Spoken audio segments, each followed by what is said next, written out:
I have to be honest for a second. I have to say it's been kind of difficult to find inspiration these last few months. I've been working a whole lot. It's been kind of hard to find the time and psychic space to be able to sit down and write. And funnily enough, last year I read Cien Años de Soledad for the first time ever. And El Quijote, by the way, in the same summer.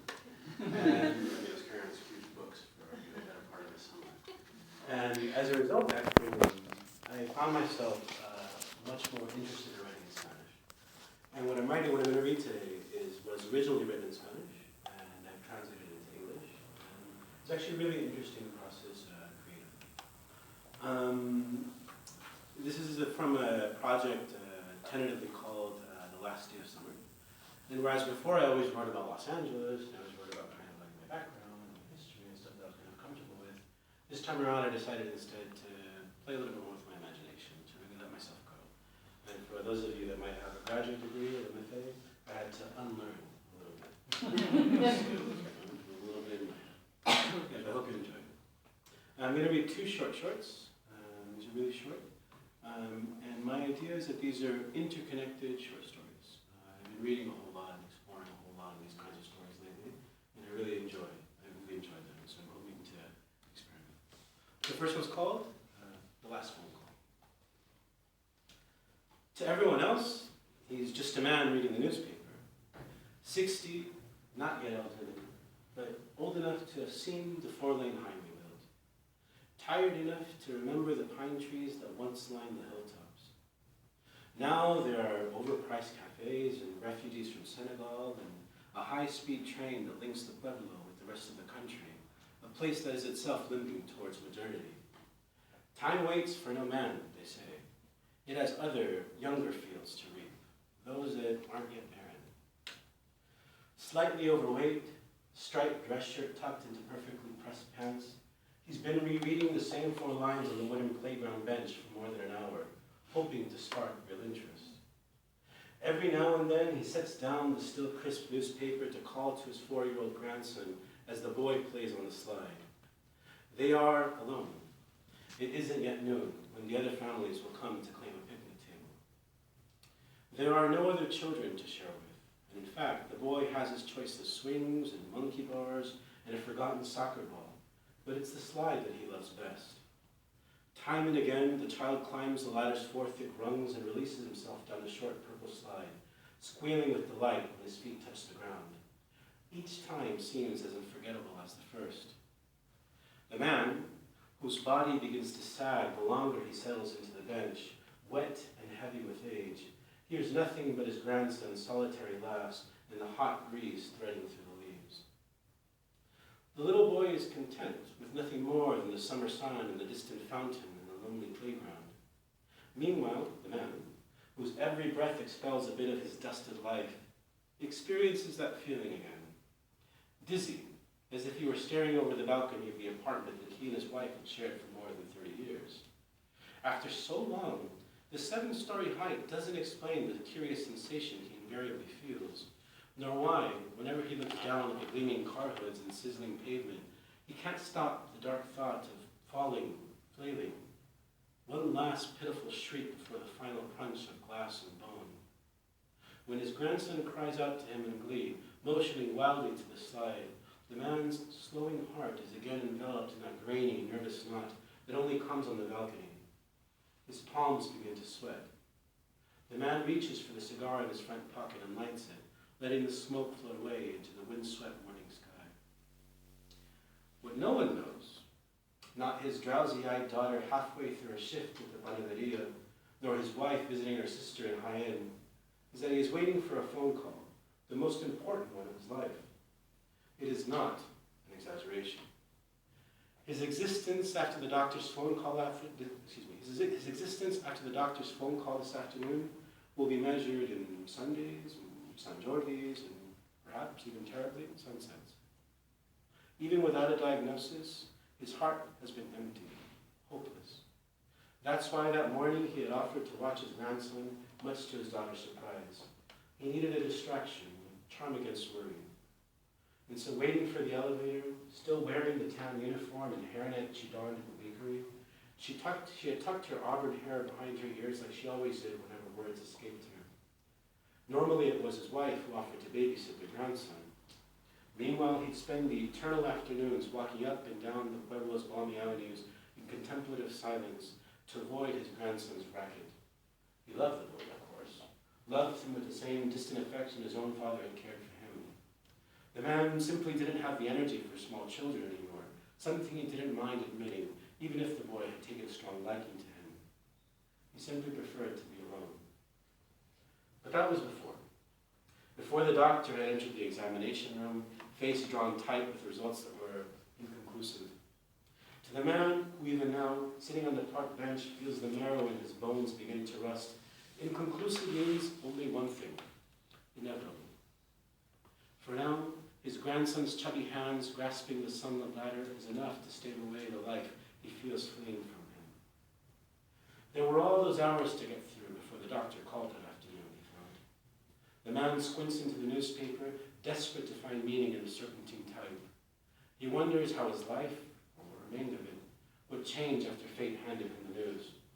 Perhaps the balance was negligible, like the neighbor who one day complained of back pain, and a week later was dead as a stone, inserted into the incinerator the way a baguette is slipped into the oven. The widow had taken her husband's dust home in a violet urn, silently tracing its bronze lid as she climbed the stairs to her flood. The man, spying at her through the peephole, forehead pressed against the door's cold wood, had felt the dedicated stock of death. He feels it even now on the bench. But nothing compares to the panic at seeing the dead man's apartment occupied by a different family a few months later when the widow moved away. It wasn't the first time he had seen it happen. Most of the tenants soon became owners, moving in 40 years ago. But the knowledge that the deaf building's bricks would outlast him proved too much for the quickly aging man, pushed him a little closer to the event horizon of obscurity. But his grandson slides innocently through time, unaware of anything but himself and the cloudless sky that yawns above him. In 60 years' time, this little boy in grass-stained shorts will be as old as he is now. Will he even remember this morning?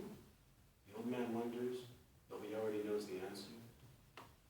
The man, in a moment, has grown impossibly old, has a vision of the great-grandchildren he will never meet.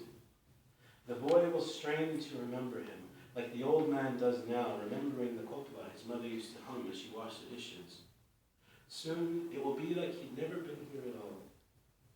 And the old man closes his eyes and feels the summer sun warm on his open palms, and listens to the trickle of water as it spills from the fountain, and lets the wind caress his newly shaved face.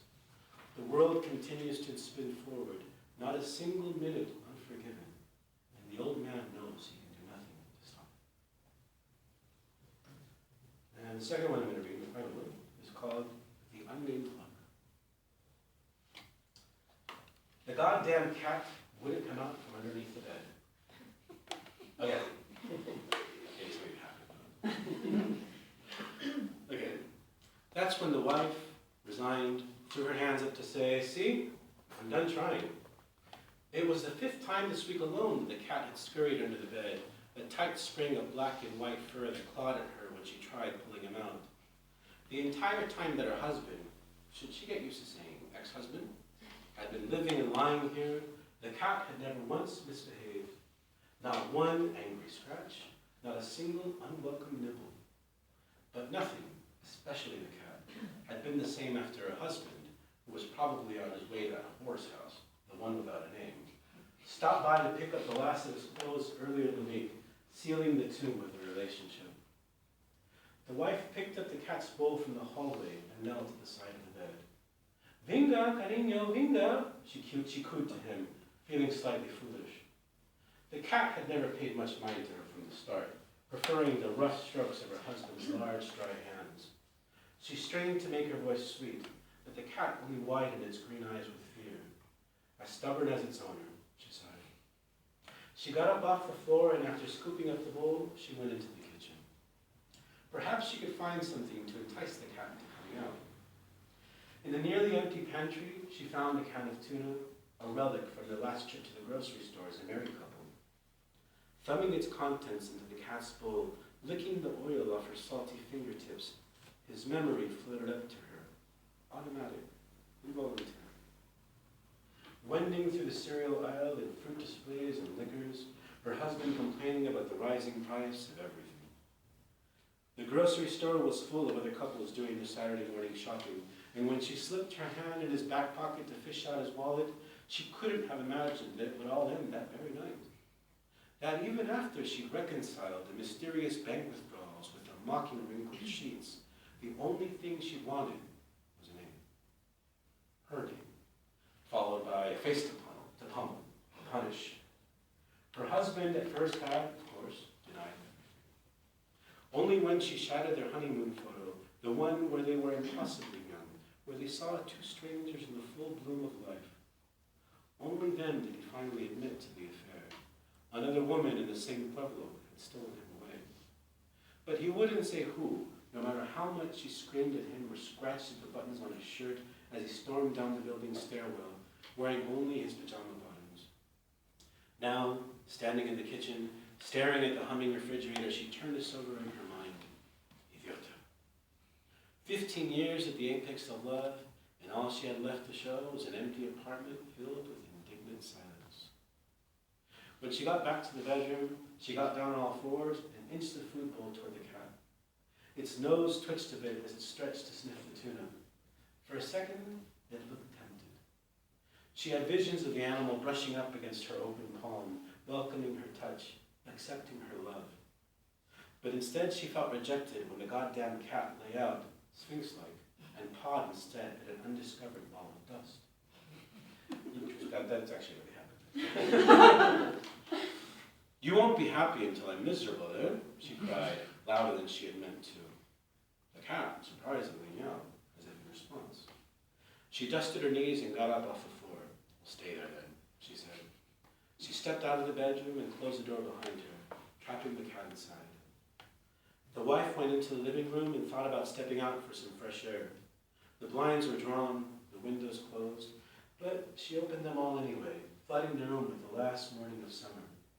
But the sun that minced her skin, though it wasn't at noon, made her change her mind. It was the last day of summer, sticky and stuffy enough to sit in front of the fan in her bra and panties and fill all those hours until she could once again take refuge in sleep. That's when the dreamless vapor seemed eternal, devoid of nameless lover and cheating partners. Endless like that first San Juan they spent together after their honeymoon, with fireworks being set off on every street corner and the summer sky boiling with colored light. They snuck off to make love loudly in a sandy cove, her folded clothes nearly swept away by the sea's waves. Instead, she stepped out onto the balcony. In front of her, a man and a little boy were crossing the street. The man had a newspaper tucked under his arm, and at seeing the little boy run ahead of him, tears began to well up again. Nearly 40, a child of her age was not likely, or at least not recommendable, no matter what the girl said.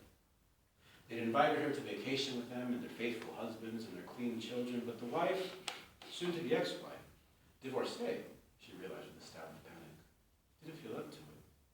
Spending time with other people's families wasn't something she felt like doing, not when her disappointment was so obvious, so contagious. And without a name to remember, to work toward forgetting and unhating, life seemed so terribly endless. She stayed on the balcony until the prickly heat began to rise and the sweat trickled down the base of her neck. Rabid, she remembered the cat